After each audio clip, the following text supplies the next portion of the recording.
It's Monday morning and all hail to the Camel Crew here at Muscle in the Morning, brought to you by Iron Mag Labs. Make your mark. I'm Dave Palumbo and today is Monday, May 8th, 2017.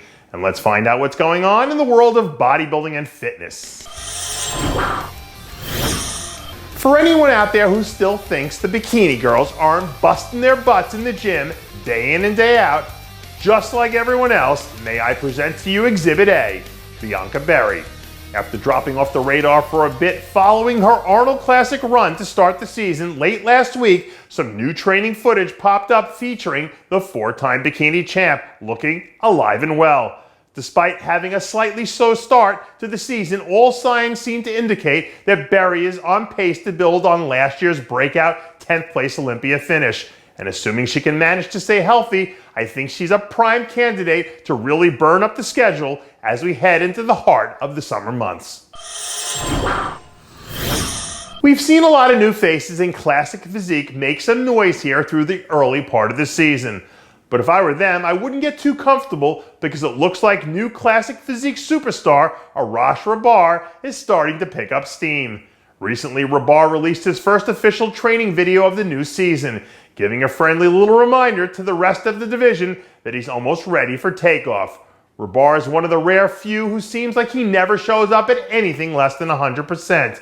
And if he's made even a few minor improvements to that game-changing look we saw last year, all I have to say is good luck anyone else brave enough to stand in the way of that freight train.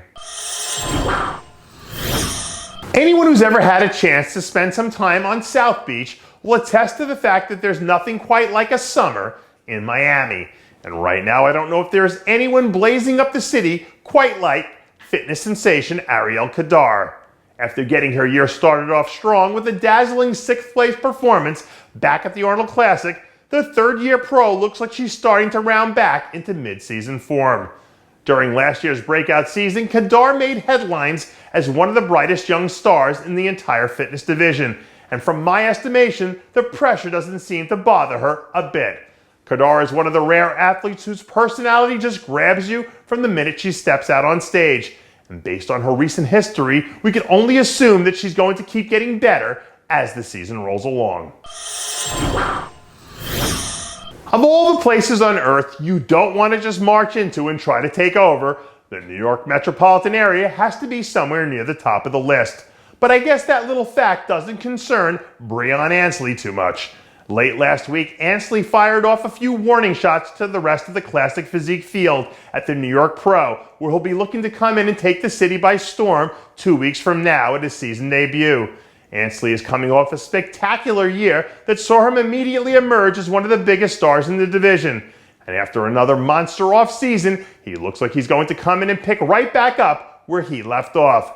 This version of Breon Ansley looks like it could be bigger, sharper, and twice as dangerous as what we saw a year ago. And if the preview really does match what we're going to see on stage, this guy is poised to go on one heck of a run.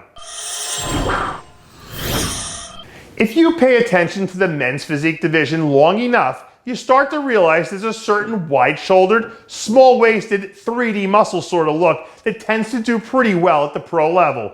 And soon-to-be rookie standout Evan Kanu has that look. This week, Muscle in the Morning was able to get our hands on some exclusive new progress photos from the former North American champ as he preps for his rookie debut at the Orlando Europa Pro. Over the last 6 months, Kanu and coach IFBB Pro Brian Hoydick have really made an effort to pack on some quality size, and he's definitely going to need that and then some when he finally touches down in Orlando.